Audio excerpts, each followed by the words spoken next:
Well, greeting once again, poetry lovers. Time to take a look at our third Keats poem, La Belle Dame Sans Merci, a ballad.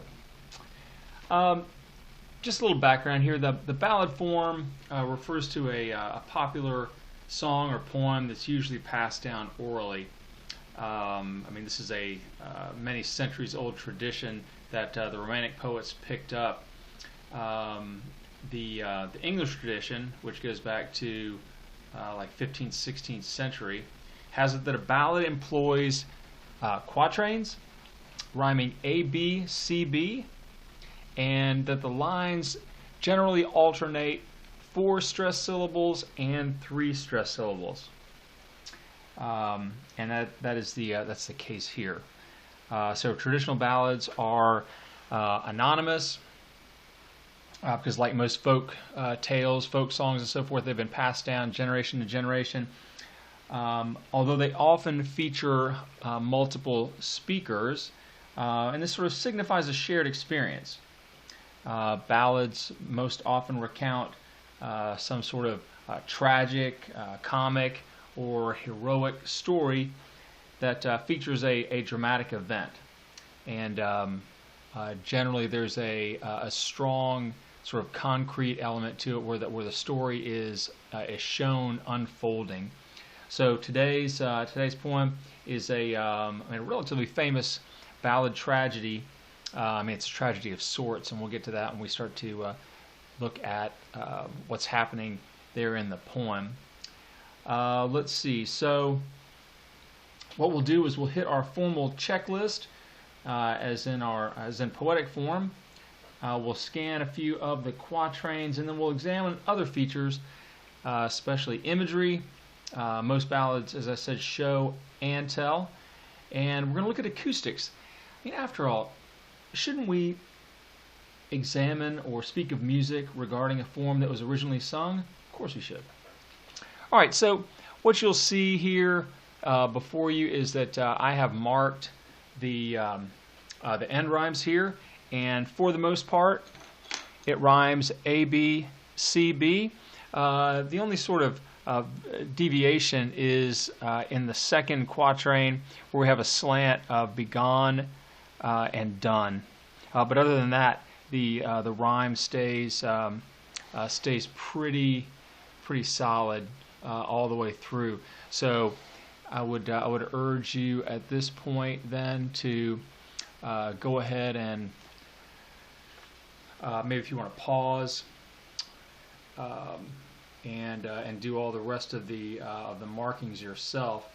As I said with the last couple of sonnets, if you will send me an emailed photo of your annotated text, I'll exchange notes that mirror mine for a letter grade bonus on the upcoming quiz. Okay, not a bad deal. So once again, we are engaged in the Bob Ross School of Poetry.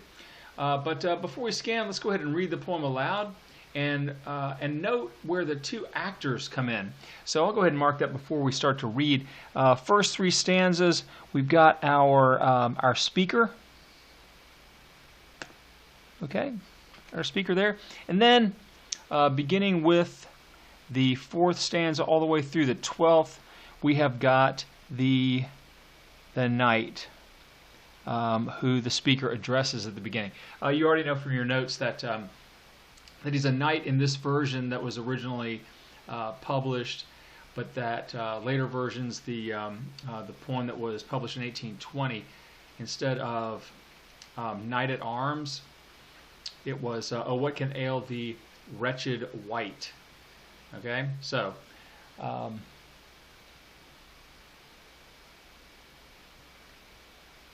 and of course wight means, and this W-I-G-H-T by the way, means creature, especially a human being. So let's go ahead and read this thing, and what I'd like you to listen for is just the cadence. La Belle Dame Sans Merci, a ballad by John Keats. Oh, what can ail thee, knight at arms, alone and palely loitering? The sedge has withered from the lake, and no birds sing. Oh, what can ail thee, knight at arms, so haggard and so woebegone? The squirrel's granary is full, and the harvest done. I see a lily on thy brow, with anguish moist and fever dew, and on thy cheeks a fading rose fast withereth too. I met a lady in the meads, full beautiful, a fairy's child. Her hair was long, her foot was light, and her eyes were wild. I made a garland for her head, and bracelets too, and fragrant zone. She looked at me as she did love, and made sweet moan. I set her on my pacing steed, and nothing else saw all day long, for sidelong would she bend and sing a fairy song. She found me roots of relish sweet, and honey wild and manna dew, and sure in language strange she said, I love thee true. She took me to her elfin grot, and there she wept and sighed full sore, and there I shut her wild, wild eyes with kisses for. And there she lulled me asleep, and there I dreamed, ah, woe betide, the latest dream I ever dreamed on the cold hillside.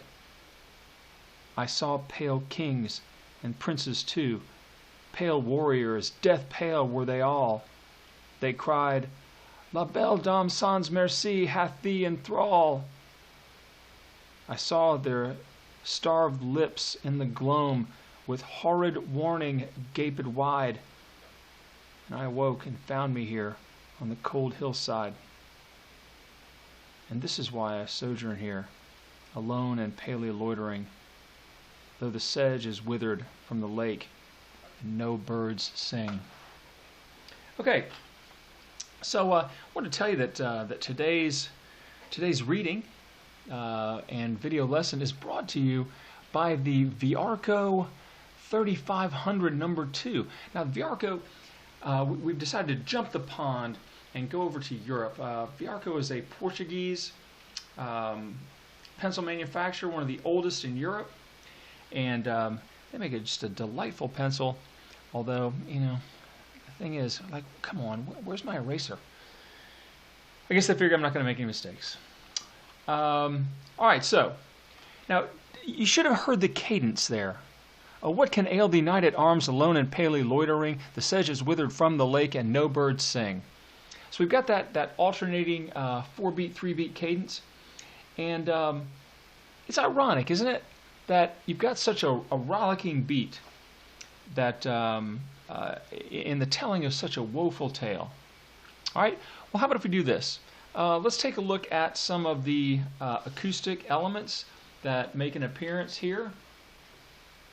And I want you to note especially, I'm going to mark the first, 5 or 6 of the stanzas, and then I will leave it to you then to go on and make some of these marks. You don't have to mark every single thing, but I would like you to just get a feel for what's happening from a music standpoint. Note in particular the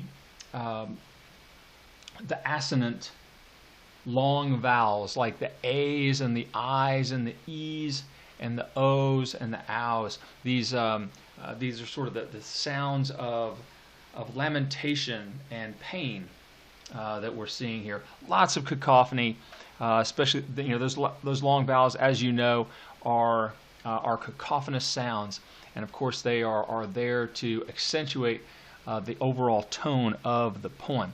So if we take a look at the opening there, right off the bat, oh, right. What can a? So just look at I'm not looking at necessarily assonant sounds that are that echo each other or repeat each other, but just look at all the ones that are here, just in the same category like I was talking about, that are relatively cacophonous. Okay, O, A, E, I. Okay.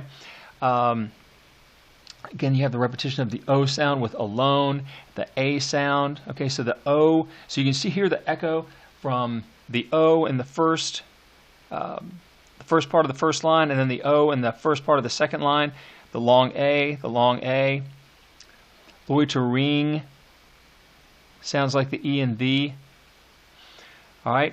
Let's see. So, and you can mark some of these. So if we want to go down here to oh, what can ail? So this is just a repetition of before. Okay. If you want to take a look at the at some of the other features, perhaps like the alliteration. Let's see. We might move on down to. Hang on a sec. Sorry. I've got the E in lily, and the E, double E and C. I see a lily on thy brow. Again, the profusion of assonant sounds. If you pull down here and let's just say that you want to mark like alliteration, okay? Then we have the F in full, beautiful, a fairy's child. One thing that I would like you to notice is this. When we get into the early part of where the knight is speaking, and he is telling us about his encounter with this sort of, I don't know, this sort of supernatural being, a fairy is something straight out of mythology. That so much of the sounds here are euphonious. I mean, they're smooth sounding. I met. You got the M in met and meads, so we got the alliteration there, right? Okay. I met a lady. The L's very nice there. Lady in the meads, full, beautiful, a fairy's child. Her hair was long. Okay. H. Got the L's with the long and light. Her hair was long, her foot was light, and her eyes were wild. Okay, so this the idea that men like long hair. Her foot was light, meaning that. So this is basically metonymy in a way that she's she doesn't weigh much, but she's also sort of sprightly in her step. So this would, you remember in Pride and Prejudice, Jane was heavy and not used to running, so Jane would not be described as being light of foot. Okay, and then we have the alliteration of the W's here, and her eyes were wild. All right, so if you want to go ahead and mark some of the rest of these elements as you go through, I'll tell you what, I'll slide over here and.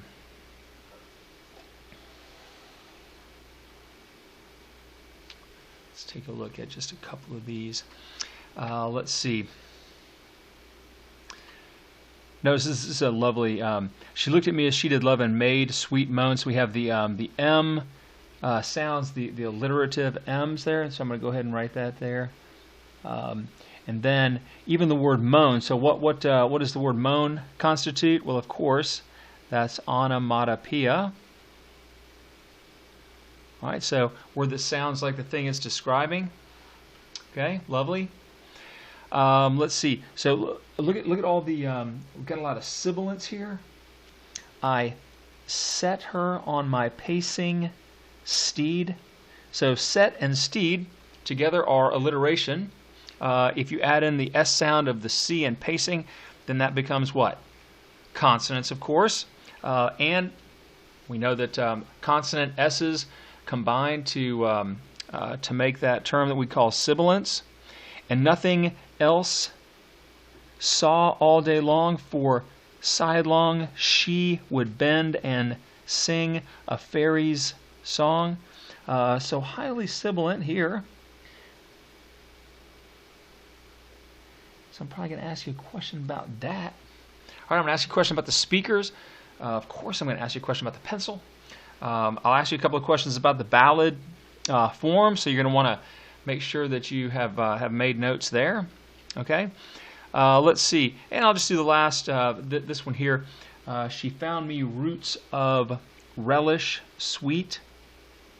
At the alliterative R's there. Okay, and honey wild and manna dew. So if we have these W sounds together, that makes what? Consonants? Yep.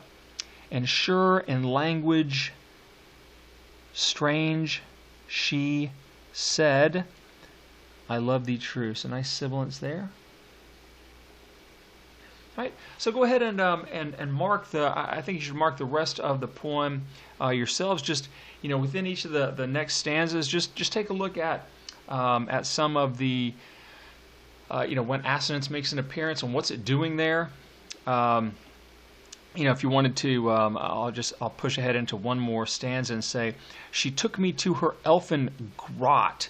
Okay, so now here's the thing. Think about it. The word here in your note says cave. Yep. Which of the two is more cacophonous, grot or cave? All right, cave doesn't sound so bad. Grot sounds horrific.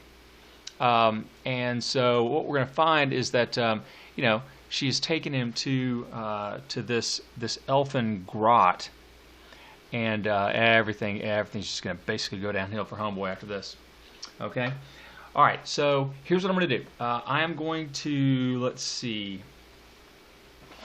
At this point, I think I'm going to end part 1 here, and then we're going to come back and we're going to take a look at imagery. And then I'm going to give you a reading of this poem, meaning what is it that old John Keats is up to in this ballad. Okay.